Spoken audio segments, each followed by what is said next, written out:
Olá, Mulher Fênix! Seja muito bem-vinda a mais um episódio do nosso Café com Palavra. Que alegria ter você aqui comigo! Se você é nova por aqui, eu te convido a pegar a sua xícara de café e se aconchegar, porque hoje vamos mergulhar fundo em uma história de fé, providência e superação. No nosso último encontro, nós estudamos o capítulo 1 do livro de Ruth e aprendemos uma lição poderosa sobre permanecer, sobre ser fiel, mesmo quando a vida nos tira tudo. A gente viu como Ruth, mesmo depois de perder seu marido e seu sogro, decidiu ficar ao lado de sua sogra, declarando: "Onde quer que fores, irei eu." Que declaração de lealdade, não é mesmo? O capítulo 1 foi sobre a dor da perda e a beleza da fidelidade em meio à tempestade. E o capítulo 2 de Ruth chega para nos mostrar a consequência dessa fidelidade. Ele nos ensina que Deus, em sua infinita bondade, sempre honra quem escolhe permanecer fiel. Ruth escolheu ficar,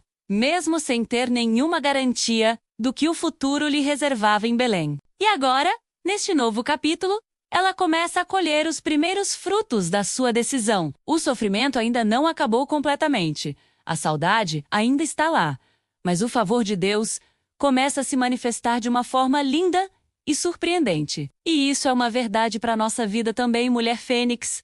Muitas vezes, passamos por desertos, por tempos de perda e de luta, onde tudo o que podemos fazer é nos agarrar à nossa fé e permanecer. Mas eu quero te encorajar hoje te dizendo que depois da fidelidade, sempre vem o tempo da colheita. Deus não se esquece de nós. Cada oração, cada lágrima, cada passo de fé que damos no escuro é visto por Ele. O capítulo 2 começa com Ruth e Noemi já estabelecidas em Belém. A Bíblia nos diz que era o tempo da colheita da cevada. Imagine a cena. Os campos dourados. O movimento dos trabalhadores. Para Ruth, uma estrangeira, moabita e viúva, a situação era extremamente vulnerável. Ela não tinha terras, não tinha marido, não tinha uma fonte de sustento.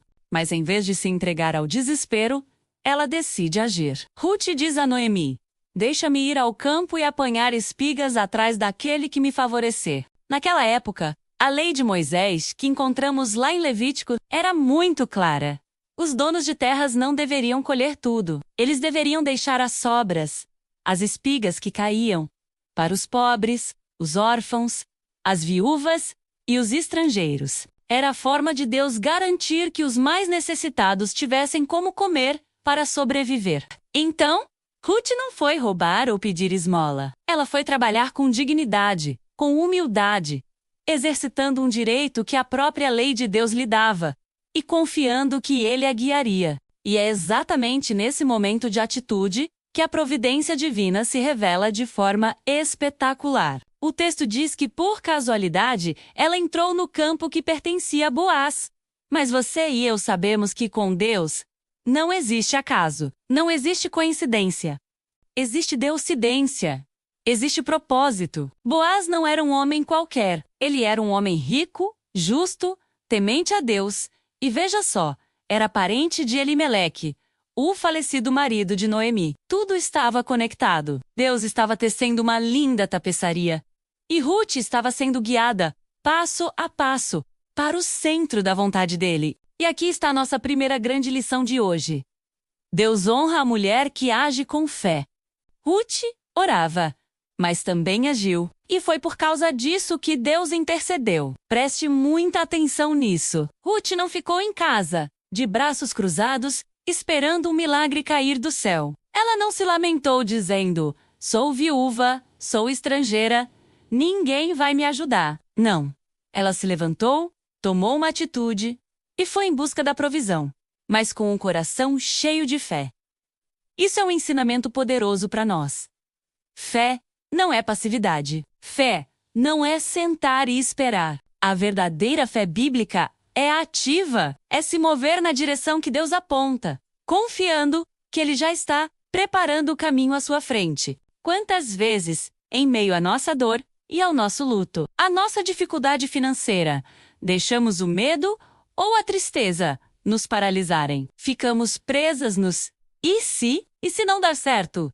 E se me rejeitarem? Ruth poderia ter pensado tudo isso, mas ela escolheu agir. Quando você dá um passo de fé, mesmo que seja um passo pequeno e trêmulo, você está dando a Deus a oportunidade de fazer o favor dele te encontrar no caminho. Ruth saiu para encontrar algumas espigas e encontrou o dono do campo inteiro. Ela saiu buscando o suficiente para o dia e encontrou a promessa para o resto da sua vida. A segunda lição que aprendemos com Ruth e Boaz é sobre o poder do caráter e da reputação. Quando Boaz chega ao campo, ele vê Ruth e pergunta aos seus servos: "Quem é essa moça?" E a resposta deles é incrível.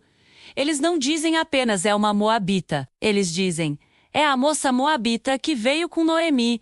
Ela nos pediu para colher as espigas e tem trabalhado duro desde a manhã até agora, sem quase parar." A reputação de Ruth a precedeu. O testemunho do seu caráter, da sua dedicação, do seu trabalho árduo, chegou aos ouvidos de Boaz, antes mesmo que ele falasse com ela. Mais tarde, o próprio Boaz diz a ela: "Ouvi tudo o que você fez por sua sogra, depois da morte de seu marido. Como deixou seu pai, sua mãe e sua terra natal, para viver com um povo que você não conhecia. Que Deus a recompense por isso." Mulher Fênix, isso é muito profundo. O que as pessoas falam de você quando você não está por perto? Qual é a sua reputação? Ruth não estava fazendo aquilo para ser vista ou para impressionar ninguém. Ela estava simplesmente sendo quem ela era. Uma mulher leal, trabalhadora e honrada. E foi esse caráter que abriu as portas do favor de Deus na vida dela.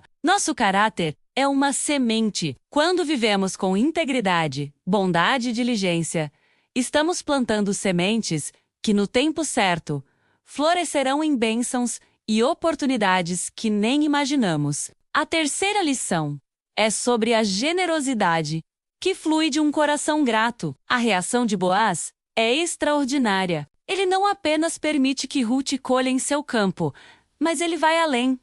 Ele a chama e diz: "Não vá colher em outro campo. Fique aqui com as minhas servas. Dei ordens aos meus servos para não te incomodarem. E quando tiver sede, beba da água que eles tiraram." Ele a protege, ele a inclui, ele provê para ela. E não para por aí. Na hora do almoço, ele a convida para comer com eles. Oferece pão e vinho. E ainda dá uma ordem secreta aos seus ceifeiros: "Deixem cair algumas espigas de propósito, e não a repreendam por colher." Isso é favor. Boaz não tinha obrigação de fazer nada daquilo. A lei mandava deixar as sobras, mas ele mandou que deixassem cair de propósito. Ele deu a ela mais do que ela merecia, mais do que ela esperava. E por que ele fez isso? Porque ele era um homem que reconhecia as bênçãos de Deus em sua própria vida. Quando ele chega ao campo, sua primeira saudação aos trabalhadores é: "O Senhor seja convosco." E eles respondem: "O Senhor te abençoe." Boaz vivia na presença de Deus, e um coração que é grato a Deus transborda em generosidade para com os outros. Essa é uma reflexão para nós. Quando Deus nos abençoa, seja com recursos, com conhecimento, com oportunidades, como nós usamos isso? Nós guardamos só para nós ou nos tornamos um canal de bênção na vida de outras pessoas? Boaz nos ensina que a verdadeira prosperidade não é o quanto acumulamos, mas o quanto compartilhamos. No final do dia, Ruth volta para casa com o equivalente a quase 15 quilos de cevada, uma quantidade enorme, muito mais do que ela jamais conseguiria apenas juntando as sobras. Quando Noemi vê tudo aquilo e descobre que ela esteve no campo de Boaz, a esperança renasce em seu coração. Ela exclama: "Bendito seja ele do Senhor, que não retirou a sua benignidade, nem dos vivos nem dos mortos." Noemi reconhece a mão de Deus em tudo aquilo e percebe que Boaz é o resgatador, aquele parente que, pela lei, poderia redimir a herança da família e cuidar delas. O capítulo 2 é uma virada de chave. Começa com a incerteza e termina com a esperança renovada. Começa com Ruth saindo para buscar o pão diário e termina com a revelação do resgatador. Nos ensina que mesmo nos dias mais difíceis, se agirmos com fé, se mantivermos nosso caráter, E se confiarmos na providência de Deus, Ele pode transformar nossa história de luto em dança e nos dar muito mais do que pedimos ou pensamos. Que a história de Ruth inspire você hoje a dar o seu passo de fé. Talvez você não veja o caminho completo, mas dê o primeiro passo. Confie que Deus está neste exato momento, orquestrando os detalhes, preparando o seu Boaz, a sua provisão, o seu milagre. Você pode se tornar uma mulher sábia como Ruth, firme e guiada por Deus. A mentora Miriam também precisou passar por esse processo de transformação e deixar a mulher rixosa para trás. Por isso, ela reuniu os mais valiosos aprendizados da sua jornada para ajudar você, mulher, no seu processo de transformação também. Ela escreveu um e-book com ensinamentos e exercícios práticos que vão te ajudar a desenvolver atitudes que edificam o lar e fortalecem sua fé. Clica no link abaixo que está na descrição do vídeo e fixado nos comentários e leia o e-book Coração Restaurado. 30 dias para se tornar uma mulher sábia. Talvez você esteja num tempo de colheita silenciosa, ainda sem ver resultados, ainda lutando para recomeçar. Mas Deus já está movendo as peças, abrindo portas e preparando pessoas para te abençoar. Continue sendo fiel. Continue crendo. Continue agindo com fé, porque o mesmo Deus que fez Ruth ser vista no campo, fará você ser vista, reconhecida e honrada no tempo certo. Muito obrigada por ter ficado comigo neste Café com Palavra. Foi um tempo precioso e podemos aprender muito com Ruth. E se esta mensagem tocou seu coração, deixe um comentário, compartilhe com uma amiga que precisa ouvir isso. E claro, se ainda não é inscrita, se inscreva no canal e ative o sininho para não perder nosso próximo encontro, onde vamos continuar desvendando as belezas do livro de Ruth. Que Deus abençoe e até o próximo Encontro do Café com Palavra.